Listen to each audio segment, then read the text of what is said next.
bonjour viewers, সবাই ভালো আছেন নিশ্চয়ই। আমরা এখন একটি শর্ট ট্রিপে প্যারিসে আছি। আগামী কদিন আমরা প্যারিসের পথে পথে ঘুরে বেড়াবো, নান্দনিক স্থানগুলো দেখার চেষ্টা করব এবং সেসব অভিজ্ঞতা ধারাবাহিকভাবে আপনাদের সাথে শেয়ার করব। আজ আমরা যাচ্ছি ফ্রান্সের জগৎবিখ্যাত লুভ জাদুঘর দেখতে। আমরা এখন প্যারিসের এপিনেতে আছি। এখান থেকে লুভ বেশ খানিকটা দূর, পৌঁছতে আধা ঘন্টা মতো লেগে যাবে। কোথায় যাচ্ছ? আমরা লুভরতে যাচ্ছি। আমরা পৌঁছে গেছি। মেট্রো থেকে নেমেই দেখি তুষার পড়ছে। আন্ডারগ্রাউন্ড থেকে উঠে রাস্তার ওপাশেই লুভ। আমরা আগে থেকে অনলাইনে টিকিট কেটে রেখেছিলাম, তাই আর লাইনে দাঁড়িয়ে টিকিট কাটতে হবে না।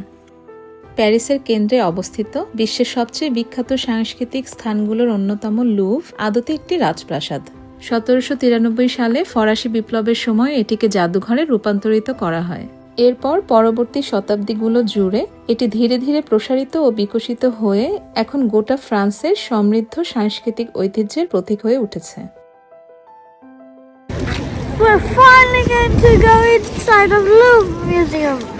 Me, Baba, and Ma, the one that's filming.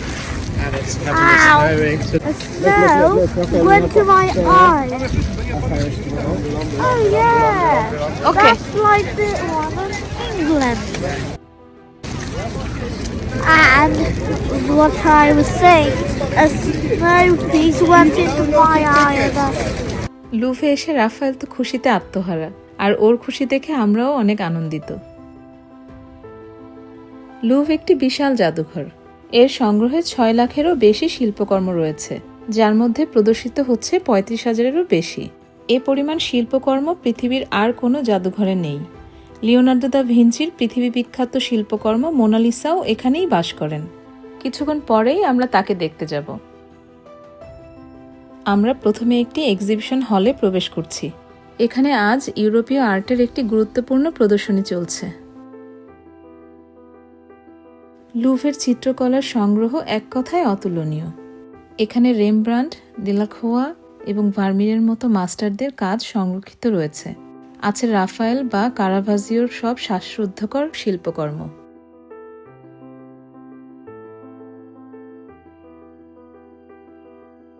মঙ্গলবার ছাড়া সপ্তাহের সব দিনই লুভ খোলা, তবে অন্যান্য দিনগুলোর মতো 9টা-6টার বদলে বুধ ও শুক্রবার সকাল 9টা থেকে রাত 9টা অবধি লুভ খোলা থাকে।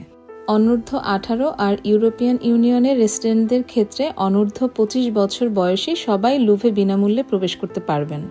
প্রাপ্তবয়স্কদের টিকিট কাটতে হয়। টিকিটের মূল্য 22 ইউরো। দর্শনার্থীরা অনলাইন বা লুভের টিকিট কাউন্টার থেকে সহজেই টিকিট সংগ্রহ করতে পারবেন। লুভের ওয়েবসাইটটি বেশ তথ্যবহুল। এখানে লুভ সম্পর্কিত প্রয়োজনীয় সমস্ত তথ্য সংরক্ষিত রয়েছে।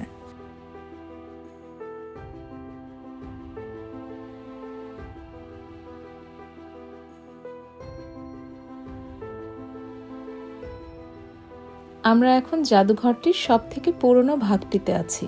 এই অংশটিকে লুভ কর্তৃপক্ষ একেবারে অপরিবর্তিত রেখেছে। প্রায় 10 বছর আগে আমরা যখন প্রথম লুভ দেখতে এসেছিলাম, তখন যেমন ছিল আজও ঠিক তেমনিই আছে। মাঝে যতবারই এসেছি কখনই কোনো পরিবর্তন চোখে পড়েনি।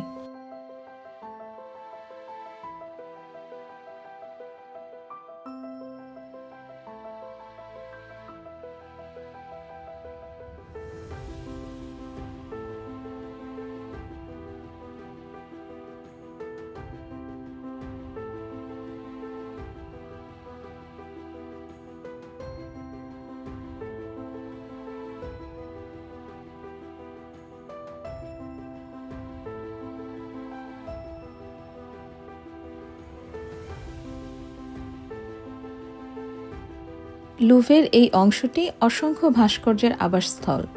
প্রতিটি নিজস্ব গল্প বলছে। এখানে প্রাচীন মার্বেল ও ব্রোঞ্জের মূর্তির মাধ্যমে মানব ইতিহাস যেন জীবন্ত হয়ে উঠেছে। প্রাচীন গ্রিস থেকে শুরু করে রেনেসা পর্যন্ত ভাস্কর্য শিল্পের বিবর্তন এখানে স্পষ্টভাবে দৃশ্যমান। ভাস্কর্যের এই অসাধারণ সংগ্রহ অনন্য এক সময় ভ্রমণের অভিজ্ঞতা দেয়।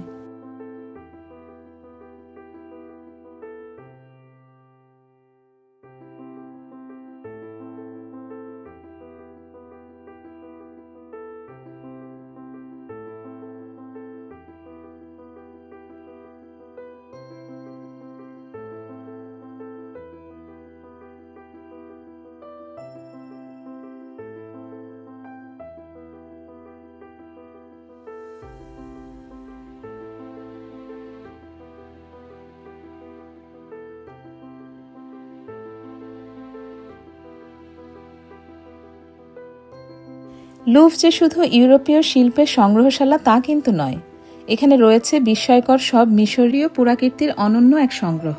রয়েছে মমি, সার্কোফেগাস, এমনকি তানিশের গ্রেট স্ফিংস, যা 4000 বছরেরও বেশি পুরনো।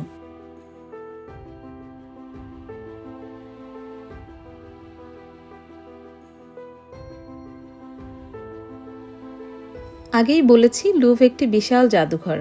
প্রায় 73,000 বর্গমিটার জুড়ে প্রদর্শিত অসংখ্য শিল্পকর্ম একদিনে দেখে শেষ করা সম্ভব নয়।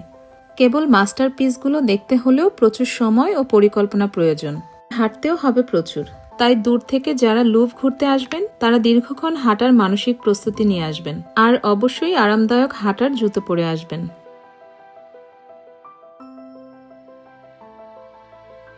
আমরা অনেকক্ষণ ধরেই হাঁটছি। জানালার বাইরে উঁকি দিয়ে দেখি এখনও তুষার পড়েই চলেছে। প্রায় 3 ঘন্টা ধরে হেঁটে হেঁটে আমরা বেশ খানিকটা ক্লান্ত। একটু বসে জিরিয়ে নিব বলে আমরা জাদুঘরের এই অংশটিতে এসেছি।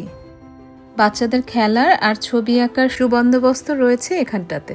এখানে এসে রাফায়েল খুব খুশি। সে এখন বাবার সাথে দাবা খেলায় ব্যস্ত।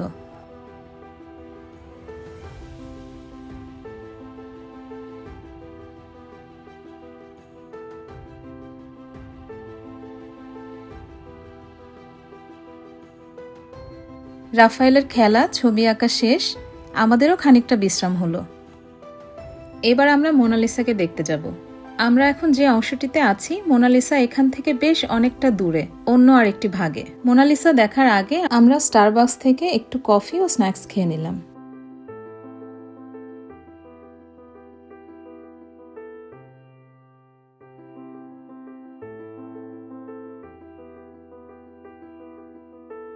মোনালিসার ঘরটি জাদুঘরের দোনো উইংয়ের মধ্যে। দোনো উইং একটি প্রশস্ত করিডোর, যার দেয়াল জুড়ে রয়েছে ইটালিয়ান রেনেসার চমৎকার সব শিল্পকর্ম।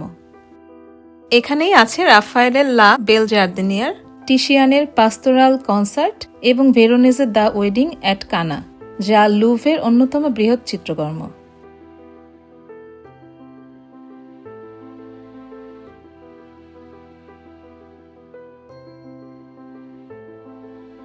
দোনো উইংয়ের মাঝামাঝি 711 নম্বর ঘরটির নাম সাল দে জেতা। এটি মোনালিসার ঘর। মোনালিসার সামনে যেতে হলে বেশ লম্বা একটা লাইন পেরোতে হয়, অনেকটা সময় লাগে।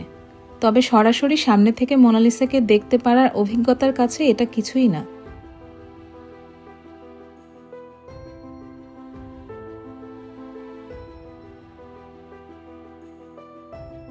আজকের মতো আমাদের লুভ দেখা শেষ।